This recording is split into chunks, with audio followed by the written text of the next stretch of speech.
검언 유착 의혹 수사팀장과 한동훈 검사장 몸싸움 사건을 감찰하는 서울고등검찰청이 어제 한 검사장을 불러서 조사했습니다.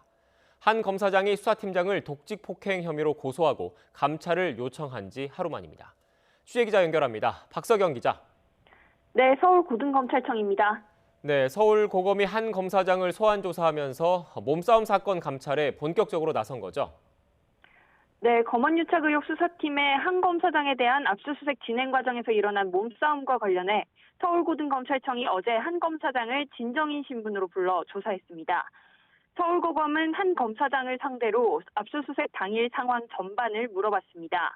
앞서 조사 전날인 지난 29일 오전 10시 반쯤 정진웅 서울중앙지검 형사 1부장 등 검언유착 의혹 수사팀은 법무연수원 용인분원에 있는 한 검사장 사무실에서 휴대전화, 유심카드 압수수색을 진행했습니다. 이 과정에서 두 사람 사이 몸싸움이 벌어졌는데 한 검사장은 정 부장이 일방적으로 폭행했다고 주장했습니다.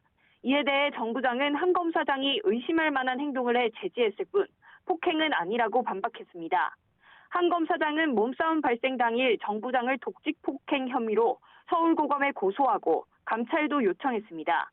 이에 서울고검은 검찰총장이 이 사안에 대해 보고받지 않기로 한 만큼 직접 감찰 사건으로 진행하겠다고 밝혔습니다. 한 검사장을 먼저 조사한 서울고검은 압수수색 당시 현장에 있던 법무연수원 관계자들을 부른 뒤 정 부장도 조사할 방침입니다. 이런 가운데 한 검사장은 서울중앙지검이 허위 사실을 유포했다면서 추가 감찰을 요청했다고요? 네, 한 검사장 변호인은 압수수색 과정에서 한 검사장이 물리적 방해를 했다는 서울중앙지검의 공보가 허위사실 유포로 인한 명예훼손에 해당하는지 서울고검에 확인을 요청했다고 밝혔습니다. 그러면서 압수수색 과정에서 물리적 방해가 있었던 건 허위사실이라며 서울중앙지검이 허위를 알리게 된 경위 등을 살펴본 뒤 혐의점이 드러난 경우 수사해달라는 취지라고 설명했습니다. 다만 서울고검은 이와 관련해 서울중앙지검에 대한 명예훼손 혐의 고소장이나 수사 요청서가 접수된 건 없다고 밝혔습니다.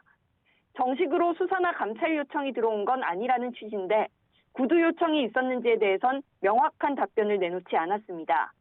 앞서 서울중앙지검은 몸싸움 당일 한 검사장의 물리적 방해로 인해 정진웅 부장검사가 넘어져 진료를 받았다며 공무집행방해 혐의 적용 가능성을 언급했습니다.